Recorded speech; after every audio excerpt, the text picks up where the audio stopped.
नाही ना? जाऊया आपण देवाच्या वचनाकडे आणि कुणीतरी वाचत यशया संदेशाचं पुस्तक त्याचा अध्याय 59 आणि वचन 1 ते 4. पहा उद्धार करवत नाही. पहा म्हणजे बायबल सांगते बिहोल्ड लक्ष द्या, पहा उद्धार करवत नाही.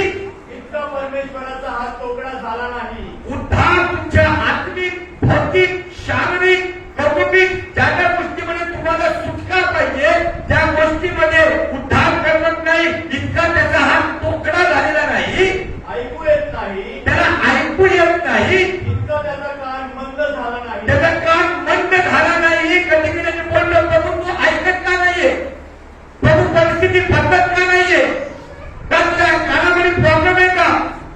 यशया म्हणतो ऐकू येत नाही, इतका त्याला कान बंद झाला नाही. तर तुमचे अपराध तुमचे अपराध व तुम्ही तुमचा देव यांच्यामध्ये तुमचा देव येशू याच्यामध्ये आठ भिंतीप्रमाणे झाले आहे. तुमचा देव आणि तुम्ही तुमचं पाप, तुमचे अपराध, तुमच्या चुका, तुमचे गुन्हे त्याच्यामुळं आठ भिंतीप्रमाणे झालेला आहे. तुमच्या पातकांमुळे तुमच्या पातकांमुळे, चुकांमुळे, अपराधांमुळे तो तुम्हाला दर्शन देत नाही तो तुम्हाला दर्शन देत नाही आणि तुमचे ऐकत नाही. आणि तुमचं ऐकत नाही. कारण तुमचे हात हा रक्ताने तुमची बोटे अधर्माने हा विटाळली आहे. ओके पुढं. तुमची वाणी असत्य आहे. तुमची वाणी असत्य आहे, तुमची जीवा दुष्टतेचे शब्द पुटपुटते. तुमची जीवा दुष्टतेचे शब्द फुटफुटते, कपटीपणाने वागते. धर्मास अनुसरून दावा करणारा कोणी नाही धर्मात अनुसरून ख्रिस्ताच्या मागे चालणारा अनुसरून असं कोणी नाही. आणि सत्यास म्हणून खटला चालविणारा कोणी नाही. सत्यालाच करून खटला चालवणारा असा कोणी नाही. त्यामुळे सुरुवात सांगत आहे उद्धार करत नाही, इतका त्याचा हात तोकडा नाहीये. ऐकू येत नाही, इतका त्याचा कान मंद नाहीये. तर त्याच्या मागे कारण आहे. तुमचं आणि माझ्या जीवनामध्ये जर अशी परिस्थिती आहे तर त्याला कारणीभूत कुठला व्यक्ती नाहीये. त्याला कारणीभूत आम्ही स्वतः आहोत की असं कोणतं तरी पाप आहे. त्या पापाने मला सांगू द्या, त्या पापाची एक वीट दुसऱ्या विटेवरती त्या ठिकाणी मध्ये उभी राहत एक भिंत उभी राहिली. मी त्या आग्रह करून काय व्यवस्थित द्यायचं आहे. मला प्रभूने प्रॅक्टिकल काही गोष्टी दाखवल्या. समोरची भिंत, तिथं पडलेल्या विटा, एक जनावर जाते, दुसरं जनावर येते. यावरून प्रभूने मला गाईड केलं की तुला जर मेसेज द्यायचा तर आज तोच द्यायचा आहे. थोडंसं डायरेक्ट असेल पण जीवन बदलणारा असेल. आमेन. तर मी बोलतोय जीवन बदलणारा असेल. लाडू पेढे देणारा असेल, फटके देणारा असेल, जीवन बदलणारा संदेश असेल.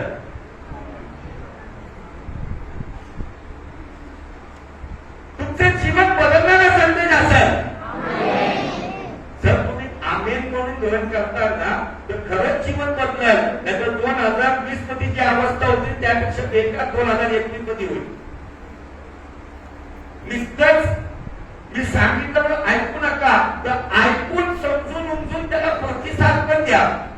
जर तुम्ही प्रतिसाद देत नाहीये, तुम्ही रिस्पॉन्ड करत नाहीये, जो देवाच्या वचनाला रिस्पॉन्ड करतो, तो देवाच्या वचनाला विश्वासाने सहयोग करतो, तेव्हा त्याच्या जीवनामध्ये परिणाम येतो.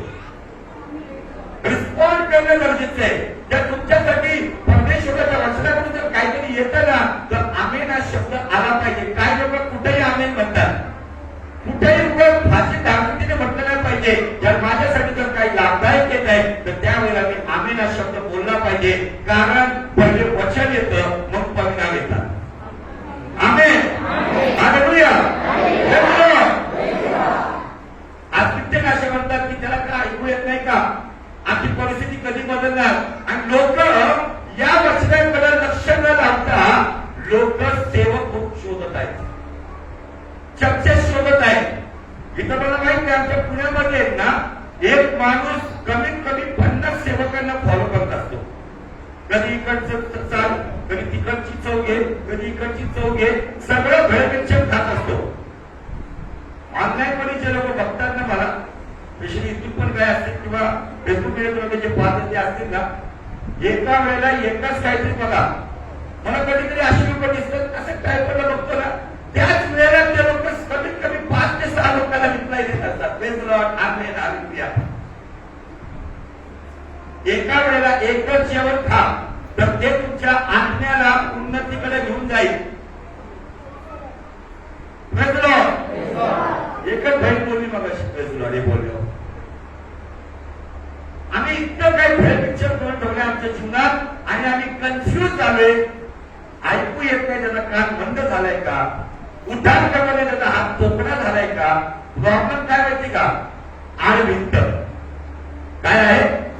आणि हा जो मेसेज मी तुम्हाला शिकवणार आहे किंवा जो सांगणार आहे त्या मेसेजला शीर्षक आहे बुलडोजर मिनिस्ट्री.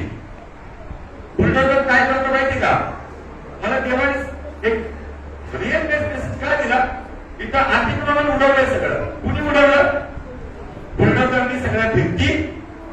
आज तुमच्या जीवनामध्ये तुम्ही कुठं कुठं देवामध्ये आणि तुमच्यामध्ये तुमच्या चूक अपघातांमुळे ज्या ज्या भिंती उभारल्यात ना, त्या भिंती आज तुम्हालाच तोडायच्या. एकदम रियालिटी बेसवर मेसेज प्रभूने दिला. म्हणून मी जे देवाकडे आले ते तुमच्याकडे घेऊन आलो. एकाला मी ठरवलं होतं की मी या विषयावरती बोलत किंवा त्या विषयावरती बोलत, पण इथं आल्यावरती प्रभूने मला सगळं प्रॅक्टिकल दिलं. तिथं जे अतिक्रमण उडवलं, जे काही रोड वाढला, त्याच्यामुळे जाण्या येण्यासाठी पुढे सुविधा होणार आहे. थोडा आता ट्रॅफिक जाम आहे, पण येणाऱ्या दिवसामध्ये माणूस तुसार जाणार आहे तिथून.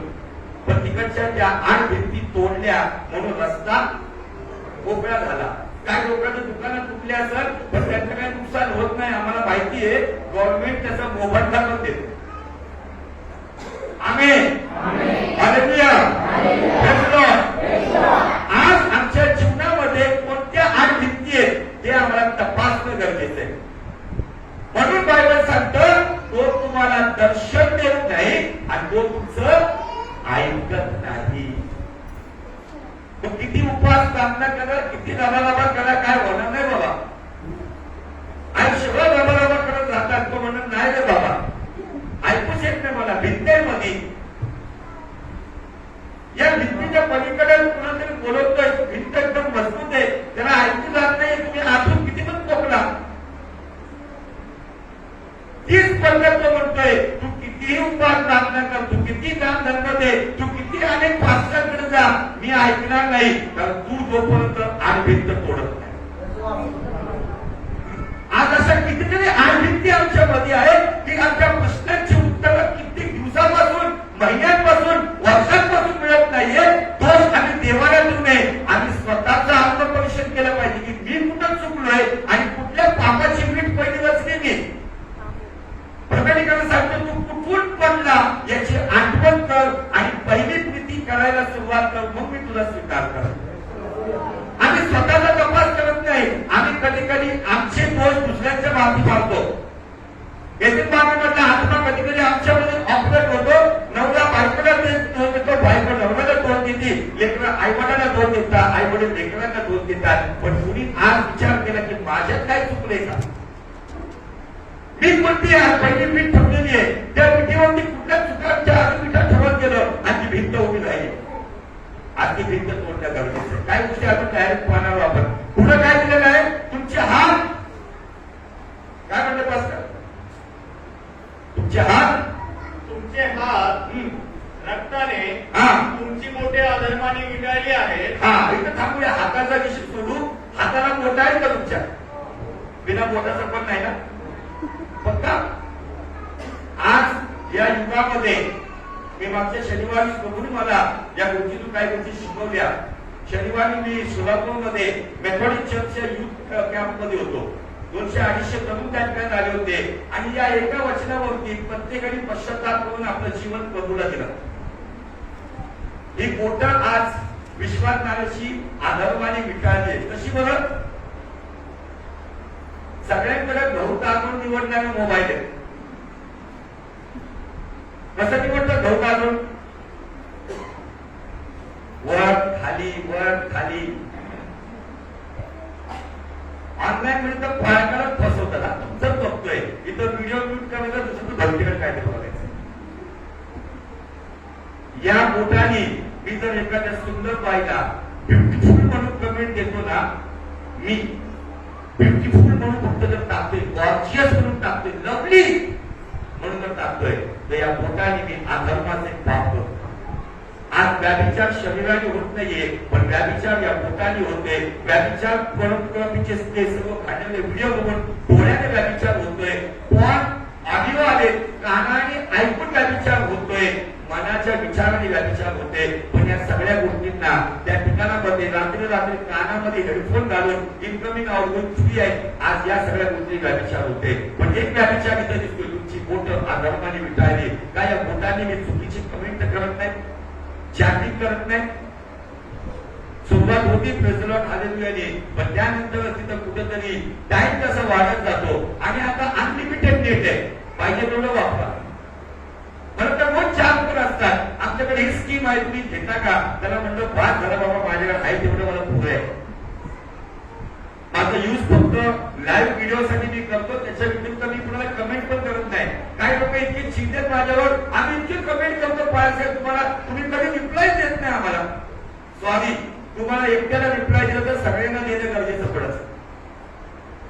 आज या ठिकाणामध्ये प्रत्येक व्यक्तीने तपासावं, अशी कोणती आडभिंत मी तयार केलेली आहे की ज्याच्यामुळे माझा देव माझा ऐकत नाही.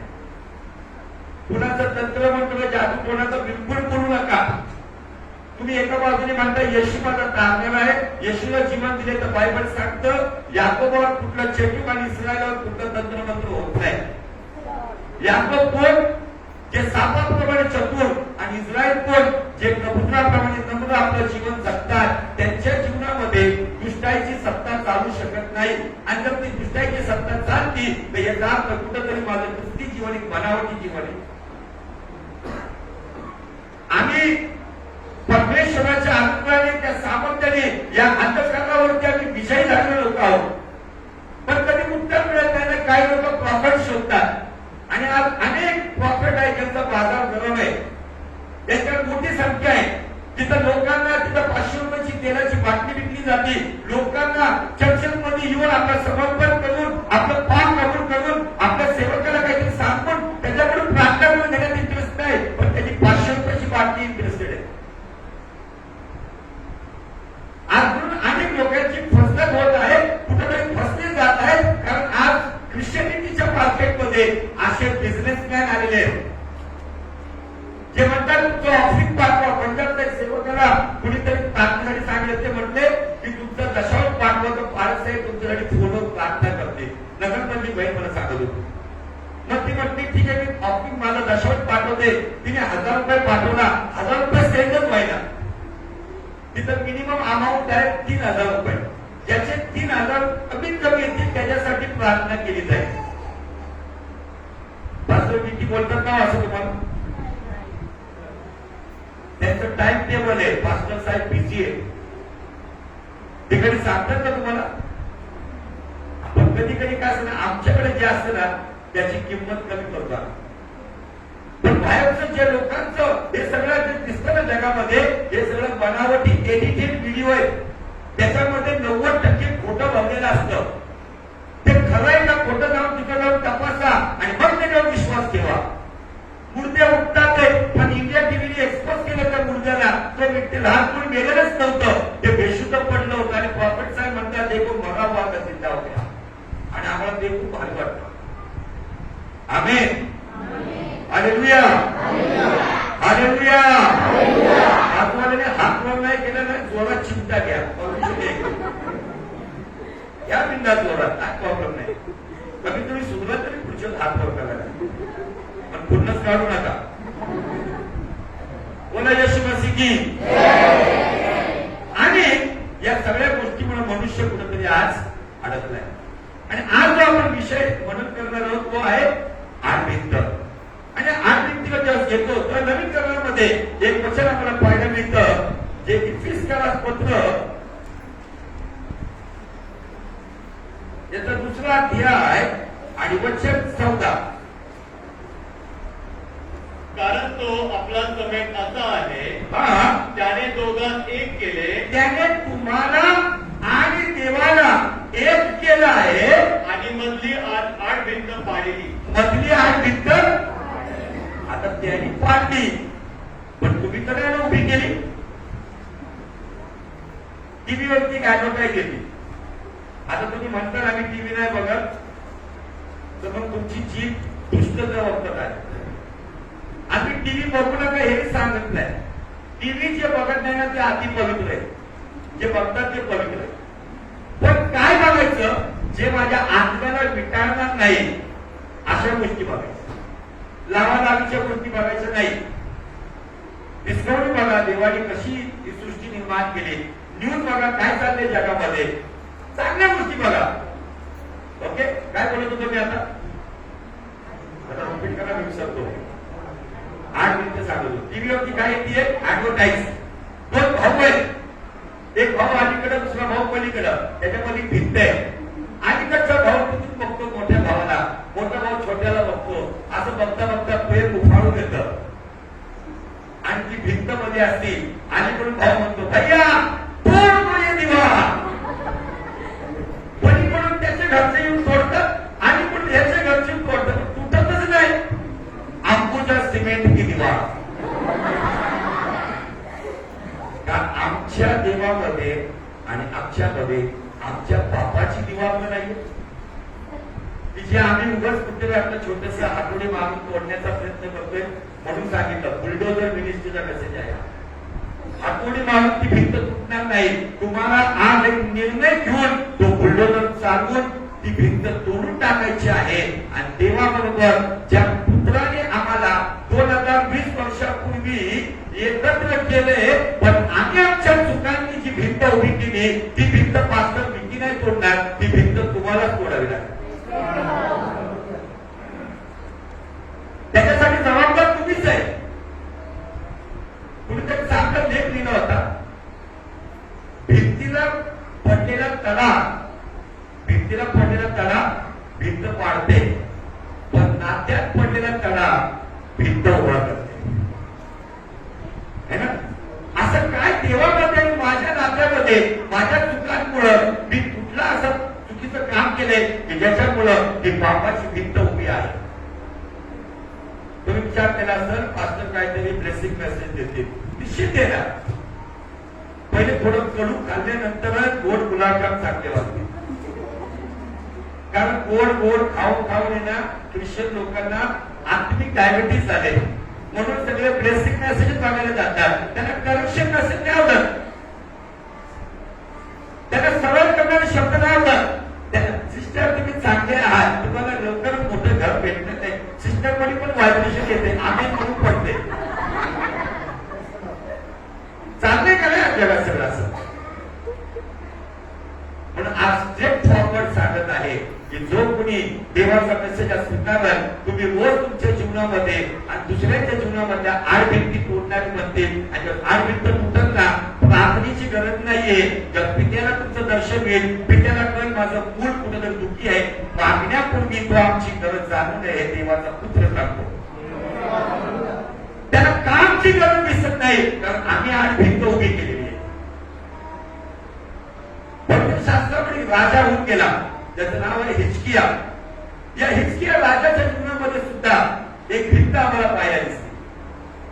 ज्या वेळेला यशाच्या 38 अध्यायामध्ये बायबल सांगतं की यशाला देवापुढे वचन प्राप्त झालं आणि ते वचन त्याला जाऊन सांगतं की हिजकिया राजा, तू आता तुझ्या कुटुंबाची निर्वाह कर, कारण तू आता मरणार आहे.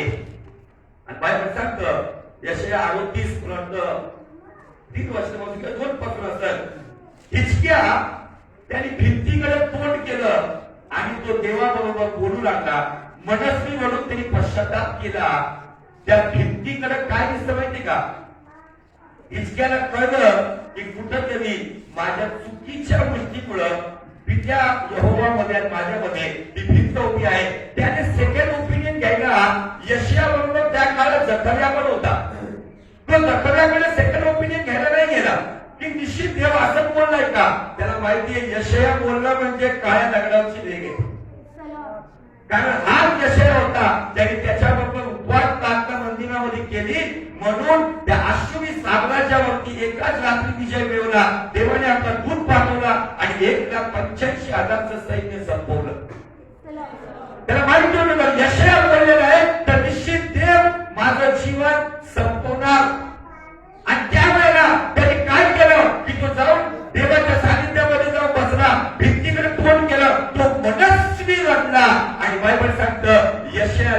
दुसरी वाणी आली की जाऊन सांग इतक्याला तुझं आयुष्य 15 वर्षांनी वाढलं. का वाढलं? ही भिंत दाखवते. ती भिंतकडे तोड करून देवाकडे त्याच्याकडे जी भिंत होती ना ती पश्चातापाच्या बुलडोजरने त्यांनी पाडली आणि देवाकडून त्याने पुन्हा जीवन लावलं. त्याने हे नाही म्हटलं की ऐकू एवढं तुला बंद झालं का काम तुझा उद्धार करताना तुझा हात मोकळा झालाय का. त्याने आपल्या जीवनाला तपासलं. मनस्वी माणूस तेव्हाच घडतो ज्या वेळेला त्याला कळतं की खरोखरच माझं चुकलंय. आता काही ऍक्टर रडणारे असतात. नुसतं रडणं म्हणजे पश्चाताप होत नाही. त्या रडण्यानंतर जी प्रार्थना केली तुझं बदललेलं जीवन दाखवते खरोखर तुझा पश्चाताप आहे. इतक्या राजाच्या जीवनामध्ये ही परिस्थिती असताना त्यांनी त्या ठिकाणामध्ये आपलं जीवन तपासलं आणि देवाबरोबर तुटलेलं नातं जोडून घेतलं. म्हणून त्वरित वाणी आली की जाऊन सांग तुझं 15 वर्षांनी आयुष्य वाढलं. वास्तविक ज्या वेळेला एखाद्या व्यक्तीला फाशी याची जन्मठेपेची शिक्षा लागते ना तर भारतीय नियमानुसार जन्मठेपेची शिक्षा किती वर्षाची आहे? 14 वर्ष. आता मला कसं माहितीये ते कधीतरी सांगायला मिळेल माझं, कारण तेवढं माझी साक्ष सांगायला वेळ नाहीये. मी जे गीत गायलं ना ते येऊन योग्यता से बढ़कर या वेदीवरती येण्याची माझी योग्यता नाहीये. 1998 सालाच्या आधी पुणे शहरातला एक सराई गुन्हेगार होतो. या हाताने अनेक गुन्हे केले. या वेदीवर याची माझी योग्यता नाहीये. केवळ येशूच्या रक्ताने मला योग्यतेचं बनवलं म्हणून मी तुम्हाला योग्यतेचं संदेश दिला. मी नेहमी ज्या अशा वेदीवर येतो ना तर मला हेच शब्द समोर येतात. मी कोणत्या योग्यतेचा आहे? माझी काय लायकी मी त्याची सेवा करावी. पण त्यांनी मला लायक बनवलं. पण मला लायक बनवण्यासाठी त्याने आपल्या पुत्राचं रक्त वाहलं. आणि माझा एकच उद्देश असतो जे त्या ठिकाणी मी लायकीचा नव्हतो जिथं येशूचं रक्त सांगले ना मी येशूच्या रक्ताद्वारे माझ्यावर जी कृपा झाली ना ती कृपा व्यर्थ होऊ देणार नाही.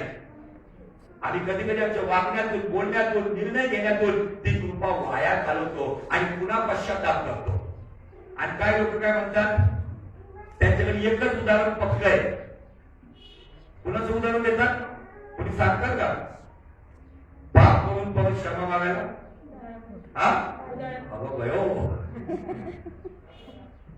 डायरेक्ट सांगतेस बेक्षेपा झाल्यानंतर खेपशेपाकडे गेला का? हा दाविदाने अनेक वेळा पश्चाताप केला का? एकदाच केला.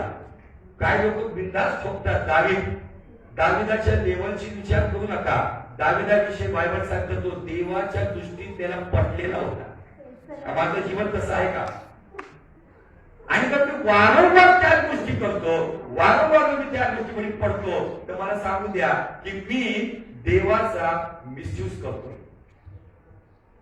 गलती 7:7 सांगते की परमेश्वराचा उपहास व्हावायचा नाही. फसू नका. हिंदीमध्ये परमेश्वर ठटवणे उडाया नाही जाता. वारंवार एकाच गोष्टीसाठी चुका करून जर ते करतो ना तर ती व्यक्ती कोण आहे ती मी पुढे सांगणार आहे. आम्ही या गोष्टीमध्ये लाईटली घेऊ नये. देवाच्या गोष्टीला खूप महत्व दिलं पाहिजे. आणि महत्व देत नाही तर मला सांगू द्या कोणी तुम्हाला महत्व देणार. कारण त्याचं अभिवचन आहे जे त्यांनी येलीला एका अननोन प्रॉफिटच्या द्वारे कळवलं होतं की जे माझा आदर करतात मी त्यांचा आदर करतो. तुम्ही जर त्याचा आदर आपल्या जीवनात करता तर निश्चित तो तुमच्या जीवनामध्ये तुमचाही आदर करेल. तो व्यक्तीला शेवटी दिले की माझं गौरव मी तुम्हाला देईन. कधी मिळेल त्याचं गौरव? ज्यात तुम्हाला त्याच्या नावाची जाणीव होईल. त्याच्या नावाची जाणीव होणं म्हणजे की त्याच्या बलिदानाने मला नवीन जीवन मिळाले. त्याच्यामुळे मी माझं पाऊल वाकडं पडू देणार नाही. त्याच्यामुळे मी माझ्या जीवेने अपशब्द बोलणार नाही. मी कुठलाही चुकीचा निर्णय घेणार नाही. मी चुकीच्या संगतीत जाणार नाही. मी चुकीच्या मार्गात उभं राहणार नाही. आज आम्हाला वचन पाठ आहे पण वचनानुसार चाल नाही. आमेन. खरंय.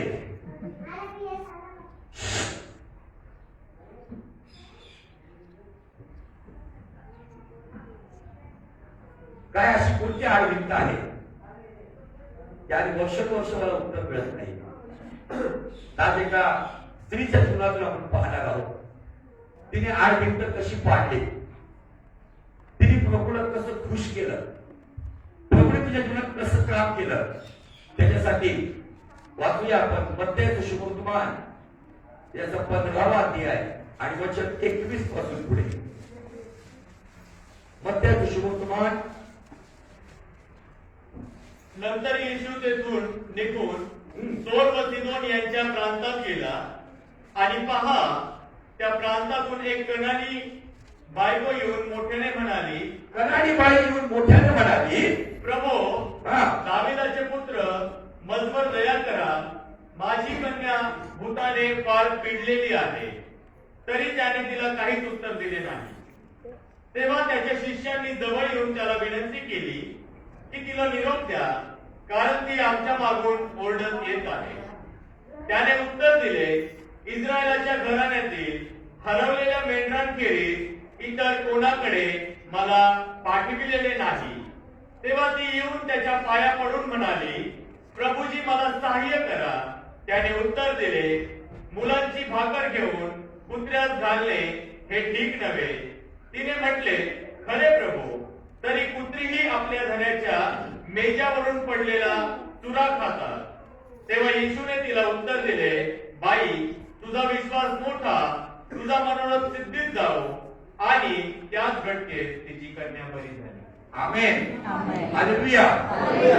या 8 वचनांमध्ये ना 8 प्रकारच्या गोष्टी आहेत. याच्यामध्ये 3 परीक्षा आहेत, 3 विनंत्या आहेत, एक परिपूर्ण आशीर्वाद आहे आणि एक सॉलिड साक्ष आहे.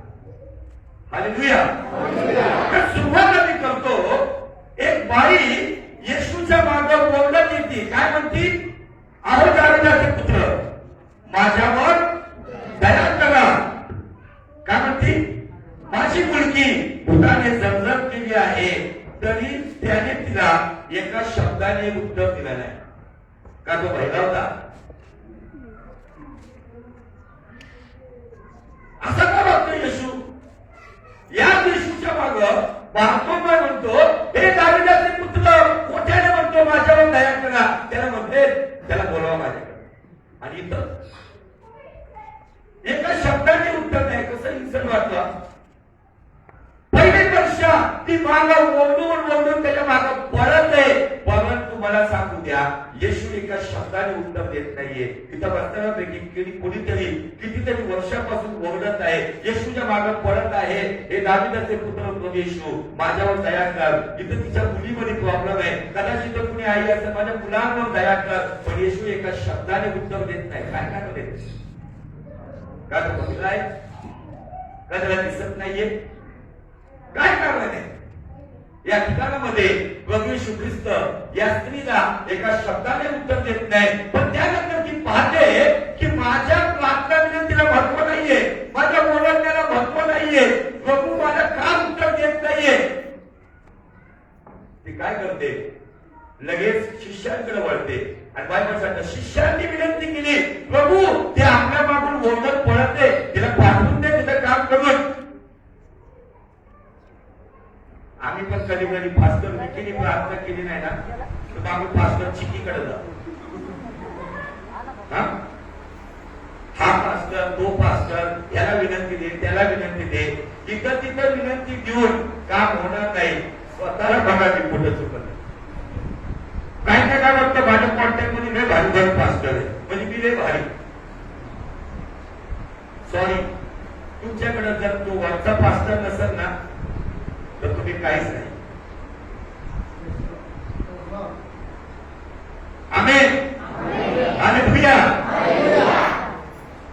विनंती शिष्यांकडे गेल्यानंतर पण त्या ठिकाणामध्ये प्रभू येशू ख्रिस्त काय म्हणतोय, इस्रायलाच्या घराण्यातील हरवलेल्या मेंढराखेरीज मला कुणाकडे पाठवलेलं नाहीये. पण बायबल हे सांगते की देवाने जगावर एवढी प्रीती केली, जगावर, आणि तर इस्रायलच म्हणतोय. हा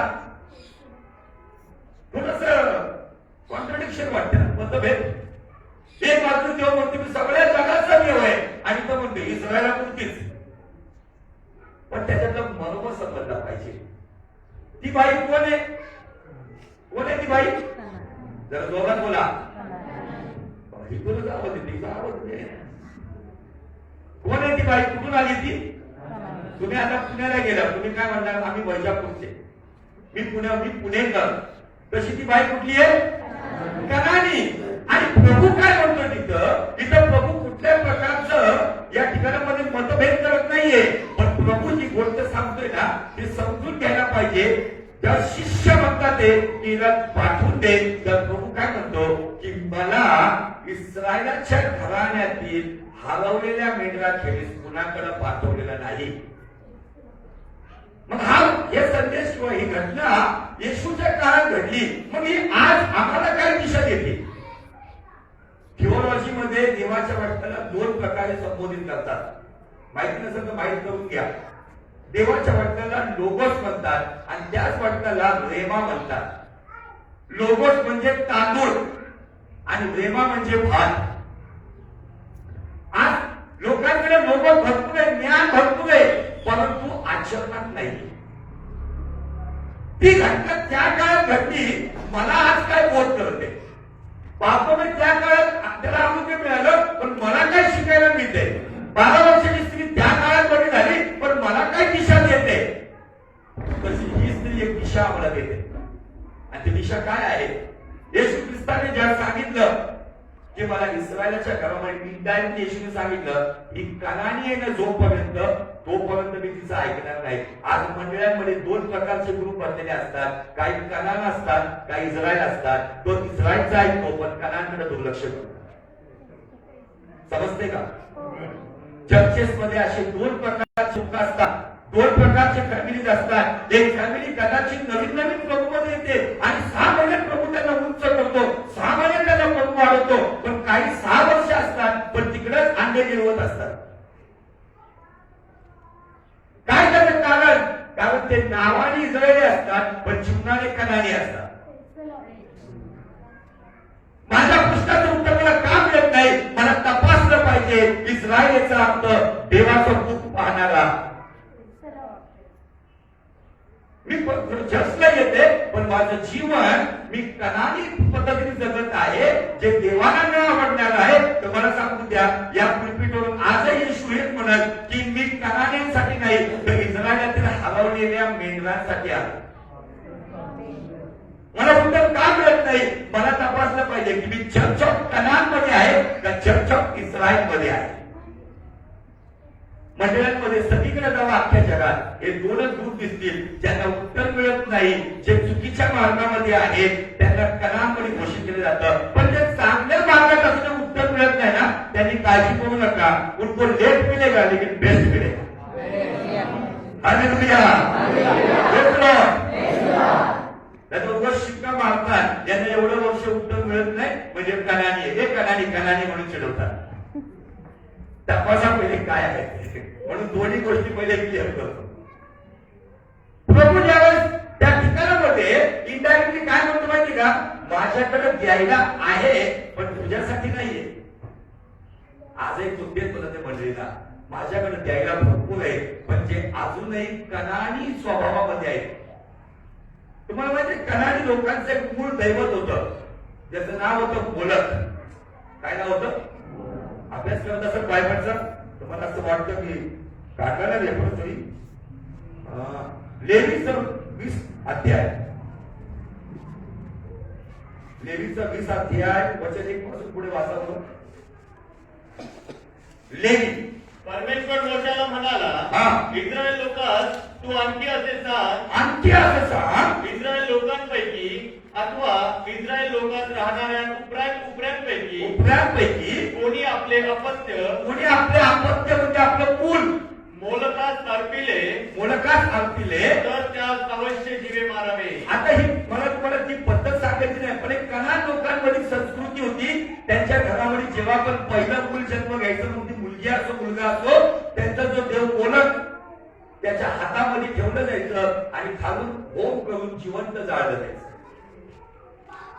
अशी निर्दयी पद्धत कालांतराने इस्रायलच्या राजांनी हिमोनाच्या खोऱ्यामध्ये हिमाय म्हणतो त्यांनी ते केलं. एक गणित पूजा आणि गणित पद्धत अशी होती ज्याचा देवाला तिरस्कार होता आणि आणि या कनानी स्त्रीमध्ये कदाचित ती पद्धत नव्हती. तिला एकच मुलगी आहे, त्या मुलीसाठी ती तडपतीये. तिच्या मुलीला भूताने जर्जर केलेलं आहे, एकदम वाईट परिस्थितीमध्ये. कधी ती मुलगी मागणार आहे आणि त्या मुलीचं जीवन वाचावं म्हणून ही आई धडपड करतीये. पण येशू ख्रिस्त ना तिला एका शब्दाने उत्तर देतोय ना शिष्यांचं ऐकतोय. हे झाल्यानंतर तिच्या डोक्यात ट्यूबलाईट पोचली, त्याला पेटली. ती काय म्हणती, पुढे जाऊन त्या ठिकाणामध्ये ती प्रभूच्या पाया पडली. काय करते, आता पाया पडल्यावरती पाठीमागून एक व्याधीच्या बाई येते, त्याचे पाया पडतील, आशुमध्ये त्याचे पाय धुती, त्याला एकदम चिपकून बसते, त्याच्या पायाचे मुखे घेते. त्या बाईला स्पेशल अनॉइंटिंग तिच्याबद्दल सांगण्यात येतं की हिच्याविषयी माहिती देण्यात येईल. पण येशू ख्रिस्ताच्या पाया पडल्यानंतर मला असं वाटलं, येशू ख्रिस्त असं म्हणत, जा बाई, तुझ्या मुलीतून भूत निघून गेलं. पण इतर उलटीच गंगा व्हायला लागली. येशू ख्रिस्त काय म्हणतो, मुलांची भाकरी घेऊन पुतळ्यांना घालणं असं केलं ना. आमच्याकडे एखादा भिकारी आला, त्याला पण आम्ही किती आदराने म्हणतो, सुटते नाही रे बाबा. त्याला असं म्हणतं ना, चला पुतळ्या निघ म्हणून. काय करेल तो, पहिले दगड घेईल. येशू ख्रिस्ताने तिला किती तुच्छ तिची वागणूक दिली, तिला कुत्र्याच्या जमातीत आणून ठेवलं. हे ऐकलं मला असं वाटलं, ही बाई तडकन उठणं म्हणत, लय मोठा लागून गेला मसिया तू, मी जाते दुसऱ्याकडं, तू पण लागून गेला. पण ही बाई काय म्हणती, खरेच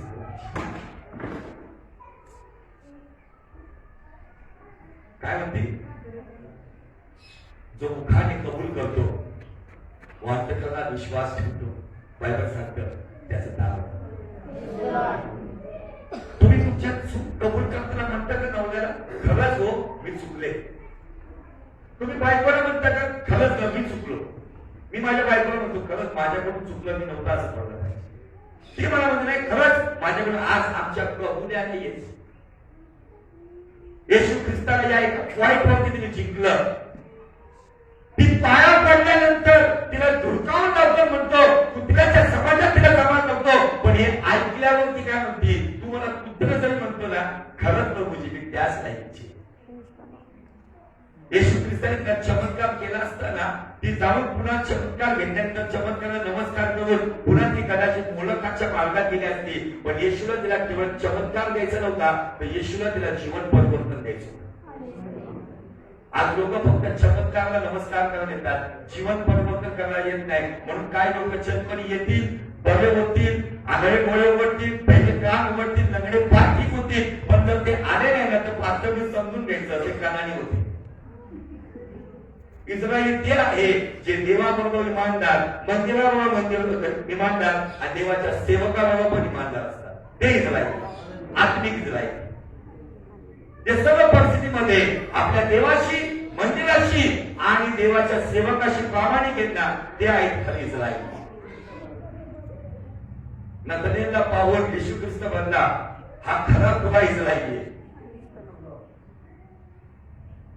या बाईची काय चूक करते या ठिकाणामध्ये, ती म्हणायला पाहिजे होतं ना, काय रे बाबा याईलाच्या घरी गेला तो स्पेशल, त्याची पण मुलगी तशी माझी पण मुलगी आहे ना, तिला जाऊन म्हणतोय तरी खूप गुट मुली आणि माझ्याकडे लक्ष द्यायला. मी पाया पडते तर मला धुडकावून लावतोय, मला कुत्र्याकडे जमा करतोय. काय असं माझं पाप, पण तरी सुद्धा म्हणते खरेच प्रभूची कबुली. आज जर तुम्हाला तुमच्या जीवनामध्ये, तुमच्यामध्ये देवामध्ये असलेली आडभिंत तोडायची असेल ना, तर तुमच्या पापांना आज कबूल करा. जो कबूल करतो आणि सोडतो, बायबल सांगतो त्याच्यावर दया. आम्ही इतके कधी कधी हेकडे म्हणतो ना, नाही माझी चूक नाहीच आहे, माझ्या बायको समोर मी काय कमीपणा घ्यावा, माझ्या सासऱ्या समोर मी काय कमीपणा घ्यावा, माझ्या सासू समोर मी काय कमीपणा घ्यावा. मग ती स्त्री असेल जे आपल्या सासू सासरा विषय असेल, पुरुष असेल जो आपल्या सासू सासरा विषय असेल, मला सांगू दे कमीपणा तिकडे घ्यायच्या, तुमचं चुकतंय. या स्त्रीने उघडपणे कबूल केलं, होय प्रभू खरेच प्रभू. आणि काय म्हणते माहितीये का, खूप सुंदर बोलते, परंतु घरची पुत्री ही धन्याच्या मेजावर पडलेला भाकरीचा, ते म्हणते मी पुत्र आहे, पण ते रस्त्यावर फिरणारा मोकाट पुत्र नाहीये, मी तुझ्या टेबला खालची टॉमी आहे.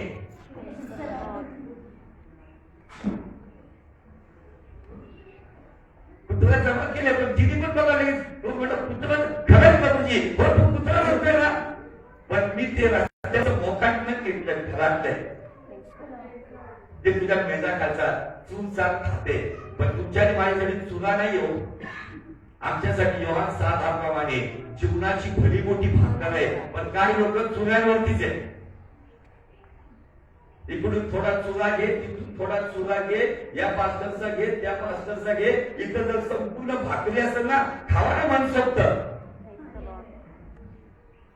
काय करायला नाही चुल्याची मला जर मी चुल्यावरती पसंत नाही ना तर मी कानानी आहे पण मी जर संबंध भाकरीवरती माझं जीवन आहे ना तर मी इस्रायली आहे. Hallelujah hallelujah. आमच्या जीवनामध्ये आम्ही अशा काही चुकीच्या गोष्टीमध्ये असतो.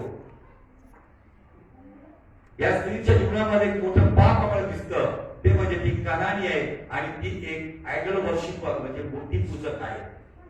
मूर्ती पूजक म्हणजे काय टिक्का लावणारा हार घालणारा थाळी फिरवणारा एवढं माहिती ना मला पण बायबल त्याला मूर्ती पूजक नाही म्हणत. इफिस 5:5 सांगतं अशुद्ध कृत्य करणारा लोभी व्यभिचारी हा व्यक्ती मूर्ती पूजक आहे त्याला देवाच्या राज्यात आणि ख्रिस्ताच्या राज्यात वारसा नाही. वाचपास मी जर चुकीचं बोललो इफिस 5:5 अशुद्ध कृती करणारा किंवा लोभी लालची हा कोण आहे इथं दिले का टिक्का लावणारा हार घालणारा थाळी फिरवणारा इथं 3 गोष्टी दिल्या. जारकर्मी अशुद्ध कृती करणारा व लालची किंवा लोभी हा कोण आहे मूर्ती पूजक आहे. असल्या कोणाचाही म्हणजे किती भारी असो असल्या कोणाचाही ख्रिस्ताच्या देवाच्या राज्यात वारसा नाही हे तुम्ही जाणून हे तुम्ही जर जाणून नसाल तर जाणून घ्या. आणि कधी कधी त्या व्यक्तीला पाहून कदाचित गुन्हा करतो पण जर मी देवाचं वचन माहीत असतानाही अशुद्ध गोष्टी बघतोय अशुद्ध गोष्टी ऐकतोय अशुद्ध गोष्टीत वेळ घालवतोय व्यसन काय अजून किती काही चर्चा येतात ज्या अब्रामाची जी दासी आहे ना तिच्या मैत्रिणी आहेत. कोण होते अब्रामाची दासी हा हाजिरा कुठली होती ती कुठली होती मग आमचे काय आहेत का अजून इकडे ना तिकडे तिकडे ना इकडे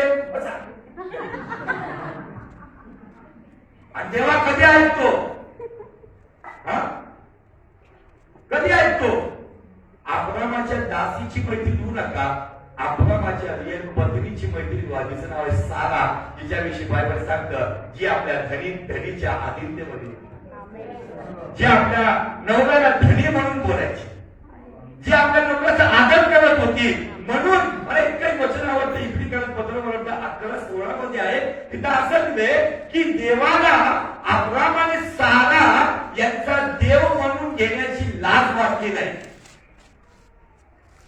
बरोबर तिथं एखादे वचन थोडं विषय सोडू नये पण वाचन अधिक चांगल्या देशाची म्हणजे वर्गीय देशाची उत्खंडा धरितात. आमचं सगळं इकडेच उत्खंड आहे. कधी फाउंडेशन येईल कधी टीव्ही येईल कधी कपाट येईल कधी नवीन साडी येईल कधी नवीन कपडे येईल कधी पगार माझ्या हातात येईल इथंच उत्खंड आहे. पण इथं दिलंय की अधिक चांगल्या देशाची उत्खंडा ठेवली होती. यामुळे देवाला त्यांची लाज वाटत नाही त्यांचा देव म्हणून घेण्याची लाज वाटत नाही. आमच्याबद्दल काय लाज वाटत नाही याचा अर्थ त्यांचा देव म्हणून घेण्याचा देवाला अभिमान वाटतो. आमचं जीवन काय का आमचं जीवन असं आहे का माझ्या देवाला माझ्याकडे पाहिल्यावरती तो स्वर्गामध्ये मिखाईलला आणि गॅब्रिएलला म्हणत असेल पण ही व्यक्ती आहे मला ह्यांचा देव म्हणून घेण्याची लाज वाटत नाही मला अभिमान आहे या व्यक्तीविषयी. का माझ्या जीवनात तुमच्याकडे साक्ष तयार होईल. आम्ही या सगळ्या जगातल्या गोष्टीमध्ये स्वर्गाचा आनंद गमावतोय. वचन माहितीये, मनुष्याने काय खावे, काय प्यावे, काय पांढरावे याची चिंता करू नये. प्रथम त्याचं राज्य व त्याची धार्मिकता मिळवण्याची खटपट करा, मग बाकीचे. पण आमचं खाणं पिणं फागवण्यातच चाललंय. अब्राम आणि सारा याचा देव म्हणून घेण्याची देवाला लाज वाटलेली आहे, याचाच अर्थ त्याला अभिमान वाटत. मी हे वचन जेव्हा जेव्हा वाचतो ना, माझ्या मनामध्ये अब्राम आणि सारा विषयी ईर्ष्या निर्माण होती. मी जेलस होतो तिच्यावर. प्रभू मला सुद्धा, माझ्या पत्नीला सुद्धा असं जीवन दे की प्रभू आमचाही देव म्हणून घेण्याची तुला लाज वाटू नये, तर तुला अभिमान वाटावा. भले आम्हाला काय नसेल प्रभू, भले चांगलं घर नसेल, चांगले कपडे नसेल, खायला नसेल, नो प्रॉब्लेम, पण तेव्हा आम्हाला ते जीवन दे की असं जगत असताना तुझ्या नजरेत तुला अभिमान वाटावा असं जीवन दे. इतर सगळ्या भौतिक गोष्टीमध्ये लोक ऑनलाईन मध्ये रिक्वेस्ट देतात, माझ्या घरासाठी प्रार्थना करा, माझ्या कुटुंबासाठी प्रार्थना करा, आरोग्यासाठी प्रार्थना करा. किती प्रार्थना देतात की मला चांगलं आत्मिक जीवन मिळावं यासाठी प्रार्थना करा. माझ्याकडे प्रार्थनेने लोक मी जर पाहतो ना, त्याच्यामध्ये 70% भौतिक गोष्टीसाठी असतात, फक्त 30% आत्मिक गोष्टीसाठी असतात. बायबल सांगते या स्त्रीने आपलं पाप कबूल केलं, म्हटले की खरंच प्रभूजी तू म्हणतोय मला पुत्र, तर मी पुत्र, पण तुझ्या मेजाखालचं पुत्र, मी त्या चुरामध्ये देखील समाधान आहे. तू चुरा जरी देशील ना प्रभू, मला समाधान आहे, माझी मुलगी ठीक होईल आणि माझ्या जीवन काम. ते पाप तुझ्या ठाई होतं, ते जीवन तुझ्या ठाई होतं, म्हणून प्रभू येशू ख्रिस्त तिला उत्तर देत नव्हता.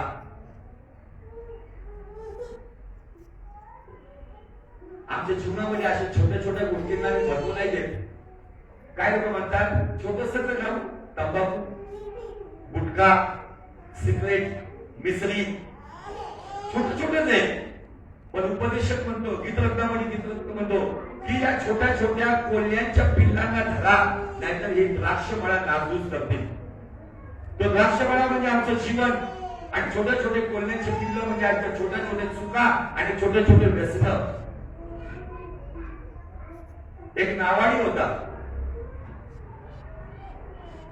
बेटावरती राहायचा. कुठं राहायचा? बेट म्हणजे पाण्यामध्ये असतं. त्या बेटावरती छोटस गाव होतं.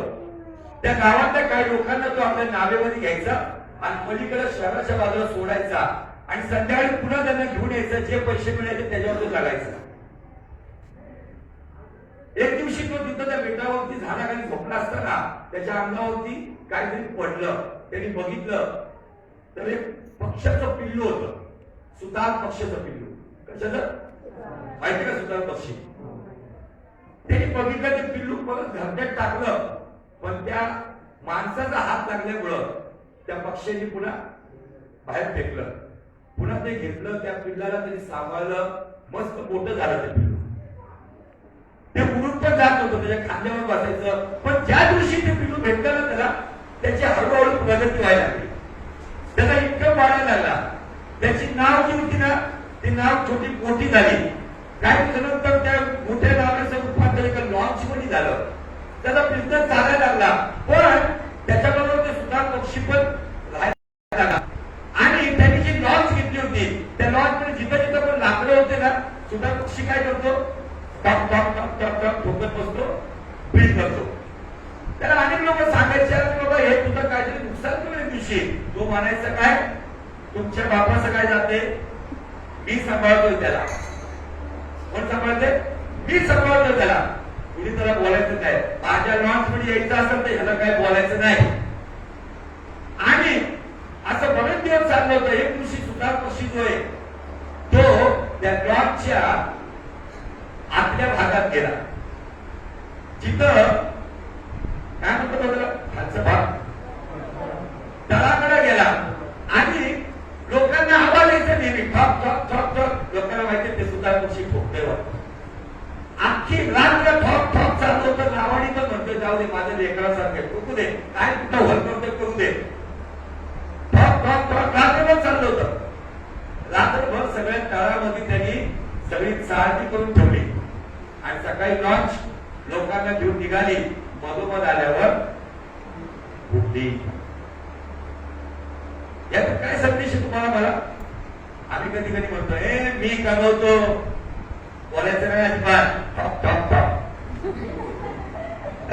माझी मर्जी आहे, काय कर टॉप टॉप टॉप. अशी चालणी करून करून जर तो व्यक्ती आपल्या जीवनाकडे पाहत नाही, त्याचं जीवन एक दिवशी असंच. त्याचंच नाही, त्याच्याबरोबर अनेक लोक संपतात. कुटुंब उद्ध्वस्त का होतात? एक कुटुंब प्रमुख, एक बाप म्हणणारा त्या घरामध्ये जर तो आदर्शमय जीवन जगत नाही ना, तर त्याच्यामुळे कदाचित कुटुंब उद्ध्वस्त होऊ शकतं. मला तर आदर्श बाप म्हणायचे, माझ्या मुलांसमोर आजच एक आदर्श ठेवायचा आहे. माझी नीट एक प्रार्थना असते, बघू मला माझ्या मुलं जे, माझा मोठा मुलगा 14वीला आहे, त्याचं नाव जोसेफ आहे. छोटा मुलगा जोएल आहे, त्याचं तो आता 8वीला आहे. माझी अपेक्षा ही नाहीये की माझ्या मुलांनी जाऊन लोकांना सांगावं माझा बाप मोठा पास्टर आहे, माझ्या बापाने प्रार्थना केली मुर्दा जीवन झाला, हे सांगणे मला आनंद नाहीये. माझ्या मुलांनी जगामध्ये जाऊन सांगावं मला माहिती माझा बाप कसा आहे, तो एक पवित्र देवाचा सेवक आहे. इथं बसलेल्या बापाने आपल्या मुलांकडून हीच अपेक्षा ठेवावी, आणि ती अपेक्षा ठेवत असाल तर आज पश्चाताप करून एक चांगला निर्णय घेऊन या व्यसनांना लाथ मारून एक चांगलं जीवन पवित्रतेने भरून येशूच्या मागे जगायला सुरुवात करा. नाहीतर ते ऍडव्हर्टाईज येतीच. तू आम्हाला विचारता पप्पा घर में, पप्पा दोस्तों में, पप्पा बाथरूम में, साडी धुतोय.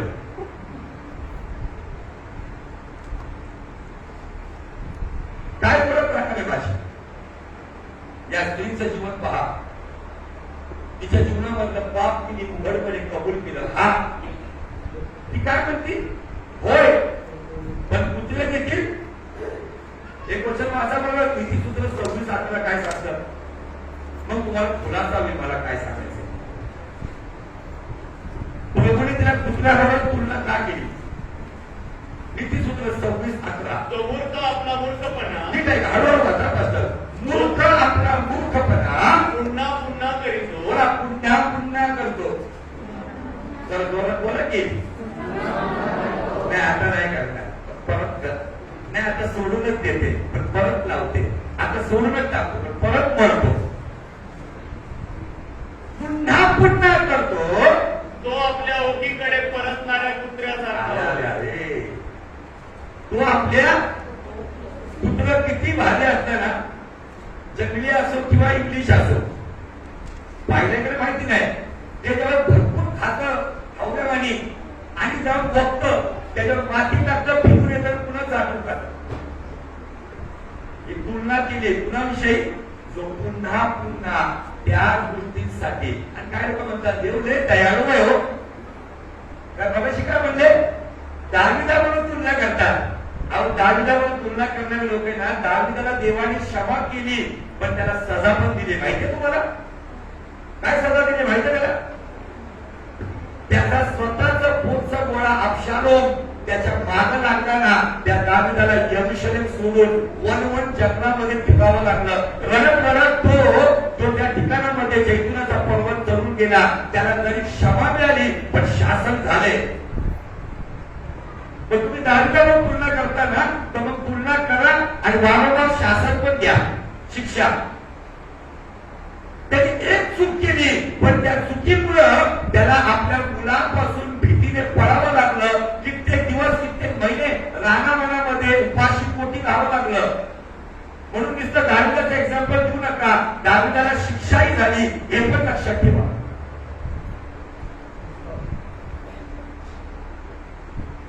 या स्त्रीने येशूला जिंकलं एकदम. काय म्हणते? खरंच प्रभूची, पण घरची कुत्रीही मालकाच्या टेबलावर पडलेला सुरुवात. आणि तो काय म्हणतो मग पुढं? बाई, तुझा विश्वास मोठा. या ठिकाणामध्ये एक सॉलिड टेस्टिमनी आहे, प्रभावी साक्ष आहे. काय म्हणतो? बाई, तो तिला नाही म्हटला, त्या 12 वर्षाच्या आजाराच्या स्त्रीला तो बालपणाला नाही म्हटला, पण या बाईला का म्हटला? कारण या बाईची जी परीक्षा झाली ना, तिला पाय पडवल्याची तुच्छतेची वागणूक दिली, तिला कुत्र्याच्या समाजात जमा केलं. ती ओरडत असताना तिच्याकडे दुर्लक्ष केल्यानंतरही ती येशूच्या मागे जायचं तरी सोडलं नाही. तिच्याकडे चिकाटी होती. काही होऊ दे, मला तो काही म्हणू दे, मला किती तुच्छ लेखू दे, परंतु मी आज त्याला समर्पित होणार आणि माझा आशीर्वाद घेऊनच जाणार. आजच्या जगातली कोणी मोठं लागून गेले यापेक्षा जग पाहिजे पुढचं आहे की बाजूला दुसरं जाते तिकडे मी जग बदलून परिस्थिती बदलणार नाही, आपलं जीवन बदलून परिस्थिती बदलणार. काय जबरदस्त पाहिजे जीवन आहे. आणि परिपूर्ण आशीर्वाद काय मिळाला माहितीये का? तो आशीर्वाद हा होता की तो म्हणतो जा मुलगी नीट. पण एक मागच्या शिवप्रमाणामध्ये अजून एक काय गोष्ट पाहायला मिळते, मला तो शब्द पाहिजे माग 7वा अध्याय आणि वचन 28 पासून वाचा.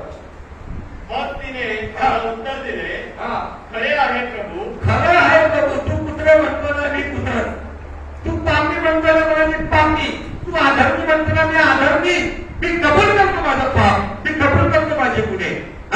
तरी कुत्रीही मेजाखाली मुलांच्या हातून पडलेला चारा चुरा खातात. तेव्हा त्याने तिला म्हटले, या बोलण्यामुळे जा, तुझ्या कन्यातून भूत निघून गेले आहे. मग ती आपल्या घरी गेली. तो कन्या अंथरुणावर निजलेली. हे ओबी बायबल आहे का? आर्मी मध्ये काय गेले एक शब्द घेतो, बाई जा तुझं म्हणणं पटलं, असा शब्द आहे का तुमच्या बायबल मध्ये? पहा म्हणून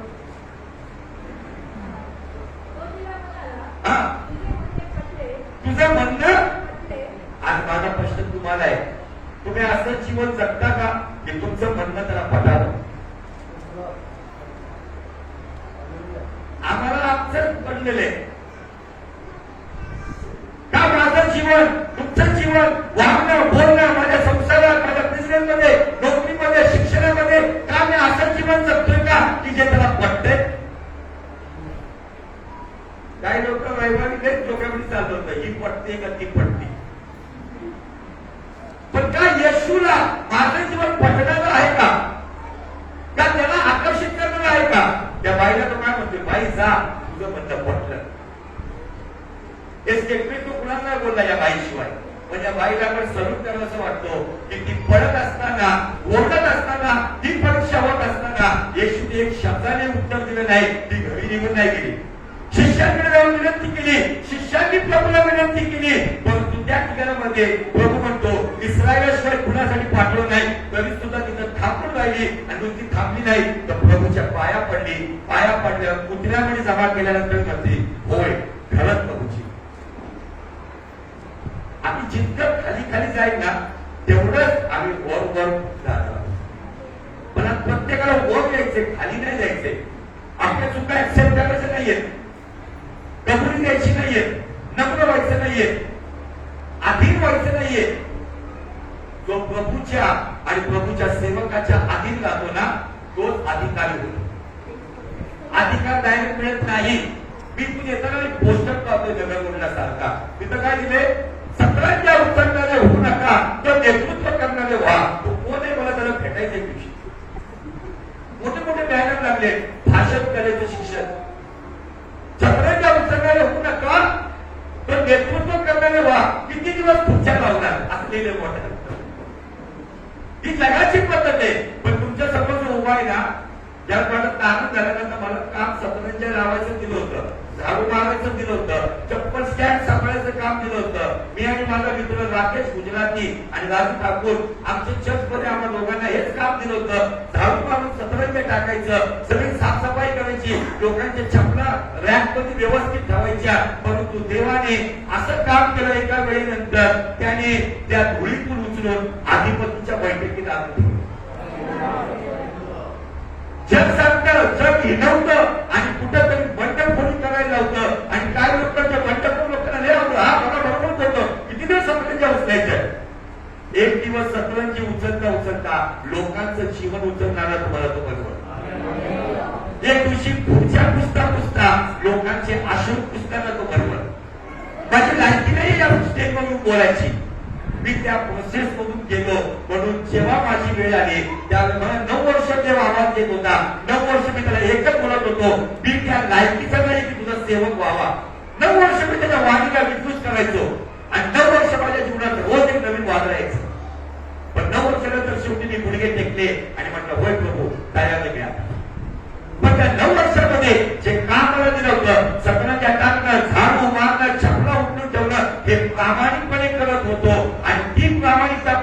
यजवचन सांगतं पहिले करून 15:58 मध्ये प्रभूमध्ये तुमचे श्रम व्यर्थ नाहीये.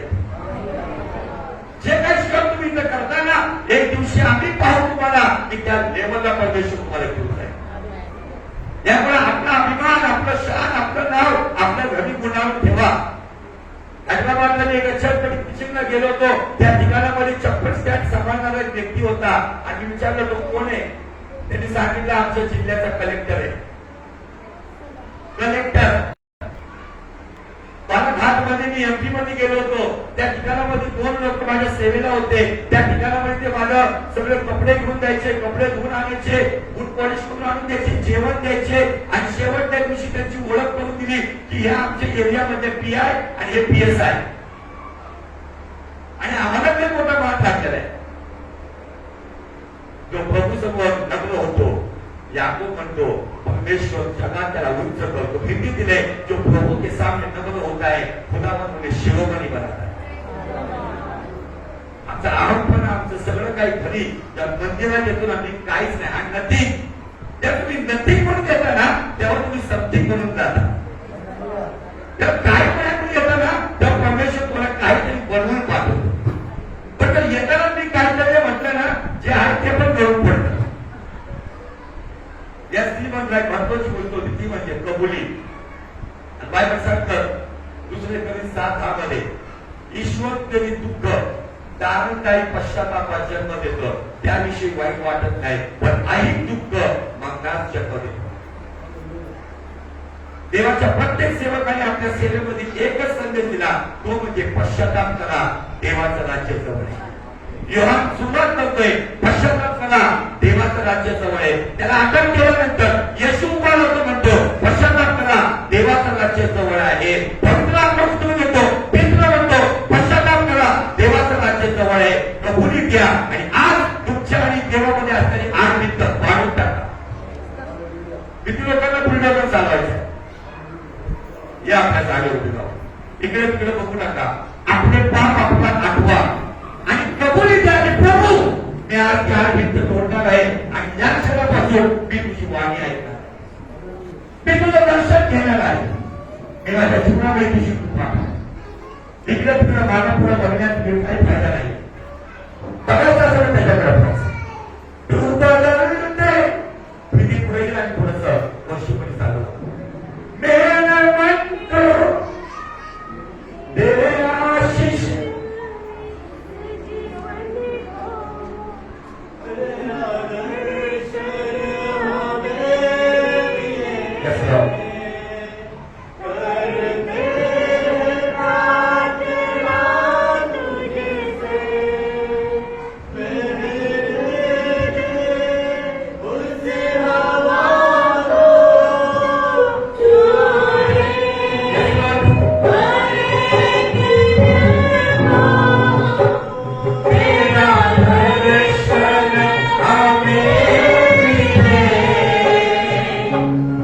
Amen.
तुझ्या विरुद्ध कळत न कळत ताईने जे पाप केलं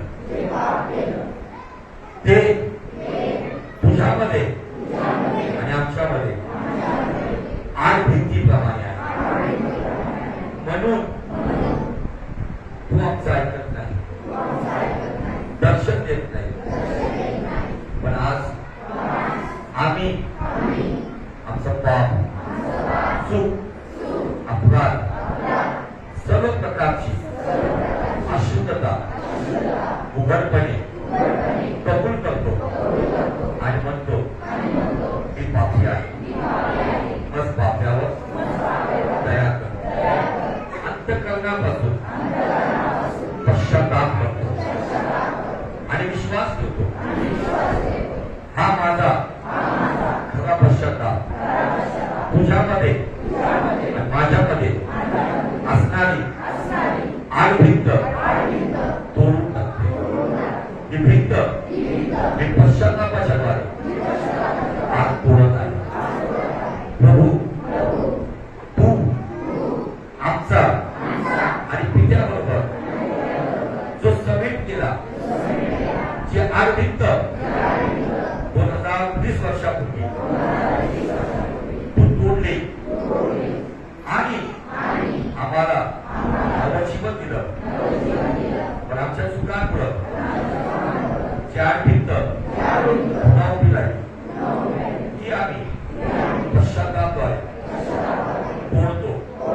व आज तुझ्या मंदिरात, तुझ्या सानिध्यात तुझ्याशी करार करतो. इथून पुढं तुझ्या नजरेत योग्यतेचं, लायक, आदरणीय व पवित्र जीवन मी जगेन. माझ्यावर दया कर. तुझ्या रक्ताने पुन्हा मला धुवून शुद्ध कर, पवित्र कर. एक चांगलं व्यक्तिमत्व मला बन.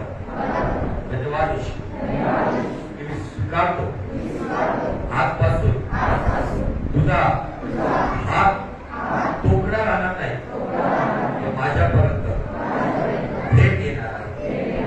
माझी वाणी ऐकण्यासाठी तुझा कान मंद राहणार नाही, तर माझा धावा त्वरित ऐकणार आहे. मला तुझ्या वचनाद्वारे प्रति दिवशी तू दर्शन देणार आहे. माझ्यासाठी प्रति दिवशी तू उपलब्ध राहणार आहे. यावर मी विश्वास ठेवतो. माझा जुना पवित्र आत्मा प्रति दिवशी काम केलं. माझं आणि पित्याचं पुन्हा नातं तू जोडलं. म्हणून धन्यवाद येशू. येशूच्या नावात मागतो. आमेन, आमेन, आमेन. ज्यांची ज्यांची आडभिंत तुटली असत तेच प्रभूला जोरदार धन्यवाद उठायला.